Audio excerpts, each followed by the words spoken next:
విశ్వరూప సందర్శన యోగంలో భగవద్గీతలో 11వ అధ్యాయంలో 54వ శ్లోకంలో చెప్తాడు. అర్జునుడు అడిగిన ప్రశ్నకి, పరమాత్మ నువ్వు నన్ను దగ్గరికి తీసుకోవాలంటే ఒక దీపం వెలిగిస్తే సరిపోతుందా అంటే, నో, దీపం వెలిగిస్తే ఏమొస్తుంది? చిత్తం శుద్ధి అవుతుంది, అంతవరకే. కానీ పరమాత్మ నువ్వురా నా భక్తుడివి అని కౌగలించుకోవాలంటే దానికి ఒక క్వాలిఫికేషన్ ఉంది. ఆ క్వాలిఫికేషన్స్ చెప్తున్నాడు.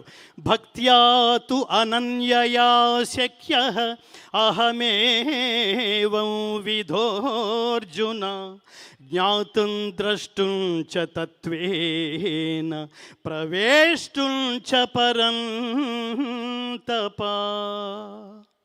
పరమాత్మ, నేను నీ దగ్గరకు చేర్చుకోవాలంటే నువ్వురా నా భక్తుడివి అని అనుకుంటూ అని నన్ను ఆశీర్వదిస్తూ మోక్షం పేరుతో జన్మరాహిత్య స్థితికి నన్ను తీసుకువెళ్ళాలంటే ఏం క్వాలిఫికేషన్ కావాలి అని అడిగితే పరమాత్మ చెప్తున్నాడు, భక్త్యాతు అనన్యయా శక్య.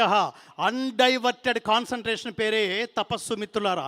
అన్డైవర్టెడ్ భక్తి. నువ్వు తప్ప నాకు ఇంకెవరూ అక్కర్లేదు, నీవే తప్ప ఇతఃపరం బెరుగ మన్నింపదగున్ దీనునిన్ కావవే వరద సంరక్షించు భద్రాత్మక. అంత అంకిత భావంతో ఉంటే మాత్రమే పరమాత్మ ఏదైతే ఆలోచనలతో లక్ష్యాలతో ఉన్నాడో, ఏదైతే ఆచరిస్తే నువ్వు నావాడి అవుతావురా అని కొన్ని క్వాలిఫికేషన్స్ అర్హతలు చెప్పాడో వాటన్నిటినీ సేకరించి శంకరాచార్య భగవద్గీత పేరుతో ప్రపంచానికి అందించిన పుస్తకం మరువకండి మిత్రులారా. ప్రతి ఇంట్లో ఉండవలసింది భగవద్గీత. భగవద్గీత బాల్య దశ నుంచే బిడ్డలకు నేర్పించండి. భగవద్గీత రోజుకొక శ్లోకం చొప్పున 2 సంవత్సరాల టార్గెట్ పెట్టుకుని తాత్పర్య సహితంగా నేర్పించండి. ప్రతి ఇంటి నుంచి ఒక్కో వివేకానంద సృష్టి జరగాలంటే ఖచ్చితంగా భగవద్గీత మన బిడ్డలకు నేర్పిద్దాం బాల్య దశ నుంచే.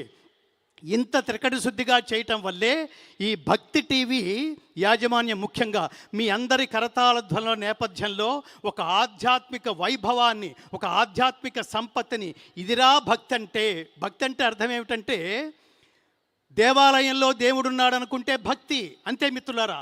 కానీ దేవుడు సర్వత్రా వ్యాపించి ఉన్నాడని తెలుసుకుంటే దాని పేరు జ్ఞానం.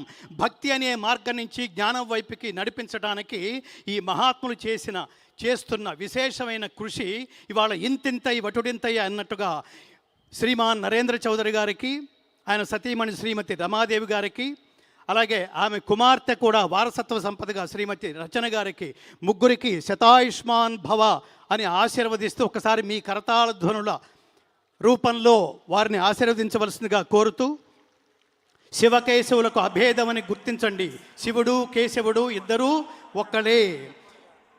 ఈ నేపథ్యంలో తల్లిదండ్రులారా, మీ పిల్లలతో మీ విలువైన సమయాన్ని ఆధ్యాత్మికత కూడా జోడించి వాళ్ళని దగ్గరకు తీసుకోండి, వాళ్ళతో తగిన సమయం గడపండి.